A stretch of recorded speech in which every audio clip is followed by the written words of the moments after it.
Hi friends, welcome back to my channel మీతో creative Lakshmi.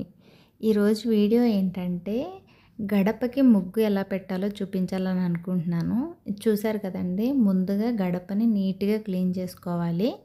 Dust అంతా ఒక వెట్ క్లాత్తో క్లీన్ చేసుకుని తర్వాత డ్రై క్లాత్తో నీట్గా తుడుచుకోవాలి.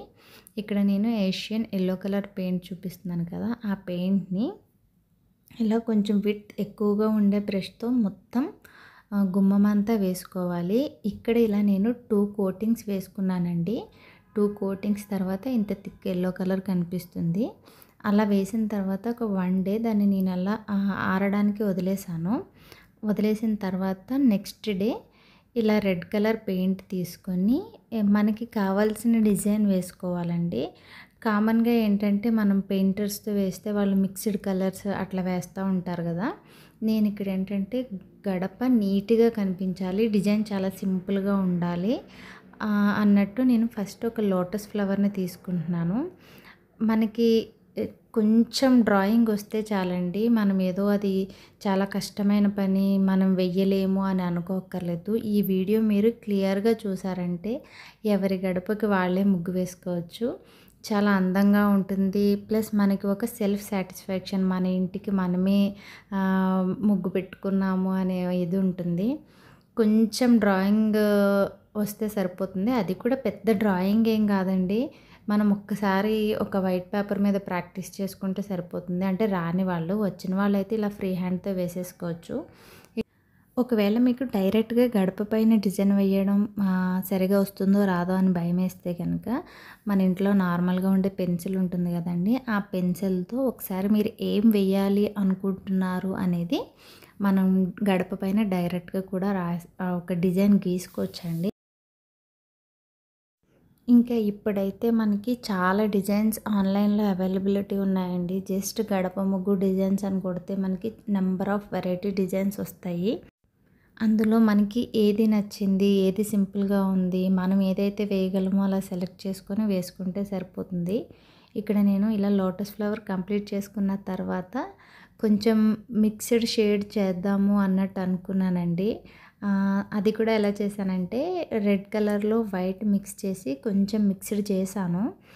అది కూడా ఇప్పుడు వేసాను, కానీ నాకు అంత కలర్ఫుల్గా అనిపించలేదు. మళ్ళీ వెంటనే దాన్ని నార్మల్ రెడ్ కలర్లోకి చేంజ్ చేసేసాను. చూస్తున్నారు కదా, ఇక్కడ లోటస్ ఫ్లవర్ అనేది కంప్లీట్ అయిపోతుంది. ఇదిగోండి, ఇక్కడ మీరు క్లియర్గా అబ్జర్వ్ చేసినట్టయితే వైట్ కలర్లో కొంచెం రెడ్ కలర్ మిక్స్ చేసి పింక్ షేడ్ తెచ్చి లోపల షేడ్ అనేది ఇచ్చాను. అలా షేడ్ ఇచ్చాను కానీ నాకు అంత అందంగా ఉన్నట్టు అనిపించలేదు. జస్ట్ మనకి నచ్చకపోతే ఏం కాదండి, దానిపైన మళ్ళీ రెడ్ కలర్ పెయింట్ ఒక కోటింగ్ వేసేస్తే నార్మల్ రెడ్ కలర్లోకి వచ్చేసింది. మనం ఏ మిస్టేక్స్నైనా ఎలా అన్నా కవర్ చేసేయచ్చు. కాకపోతే మన చేతులతో మనం వేసుకుంటే ఒక హ్యాపీనెస్ ఉంటుంది కదా, అంతే. ఇక్కడ చూడండి, పింక్ షేడ్ ఇచ్చాను. నాకేంటంటే షేడ్ ఇచ్చిన తర్వాత డార్క్ రెడ్ కలరే బాగుంది అనిపించింది. అందుకని కొంచెం షేడ్ డ్రై అయిపోయిన తర్వాత మళ్ళీ నేను యాజ్ యూజువల్ రెడ్ కలర్ వేసేసాను.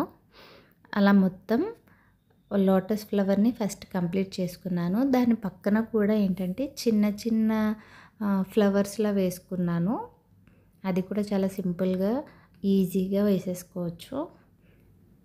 ఇక్కడ నేను ఒక చిన్న ఫ్లవర్ బర్డ్ వచ్చేటట్టు డ్రా చేసుకుంటున్నానండి. దాన్ని ఒక నామం షేప్లో పెట్టుకొని మధ్యలో ఒక స్ట్రైట్ లైన్ పెట్టుకొని ఫిల్ చేసేసుకుంటే అది ఒక మొగ్గ షేప్లో వచ్చేస్తుంది. అది మనం ఇష్టం వచ్చినట్టు షేప్ డ్రా చేసుకోవచ్చండి. ఎవరికి నచ్చిన ఫ్లవర్స్ వాళ్ళు డ్రా చేసుకోవచ్చు. ఇలా మొత్తం డ్రా చేసుకున్న తర్వాత ఇక్కడ గ్రీన్ కలర్ తీసుకొని ఈ ముందుగా మనం డ్రా చేసుకున్న లోటస్ ఫ్లవర్ నుంచి ఫ్లవర్ బర్డ్స్లో పెట్టాను కదా, వాటికి కనెక్ట్ చేసుకుంటూ ఒక డ్రాయింగ్ అనేది గీస్తున్నాను. చూడండి, ఫస్టే ఎవ్వరికి సాఫ్ట్గా వచ్చేదో అది స్లోగా మనం కొంచెం టైం తీసుకుని నీట్గా డ్రా చేసుకుంటే సరిపోతుంది. ఇలా నేను మొత్తం ఒకదానికొకటి కనెక్ట్ చేసుకుంటున్నాను. చూడండి ఎంత బాగా వచ్చిందో డిజైన్ అనేది. మీరు కూడా ట్రై చేస్తారని అనుకుంటున్నాను. ఈ వీడియో మీ అందరికీ నచ్చిందని అనుకుంటున్నానండి. నచ్చినట్లయితే లైక్ చేయండి, షేర్ చేయండి, సబ్స్క్రైబ్ చేసుకోవడం మాత్రం మర్చిపోకండి. సబ్స్క్రైబ్ చేసుకున్న తర్వాత పక్కనే బెల్ ఐకాన్ ఉంటుంది, దాన్ని క్లిక్ చేస్తే నెక్స్ట్ అప్కమింగ్ నేను ఏ వీడియోస్ పెట్టినా మీకు నోటిఫికేషన్ వస్తుంది. Thank you for watching.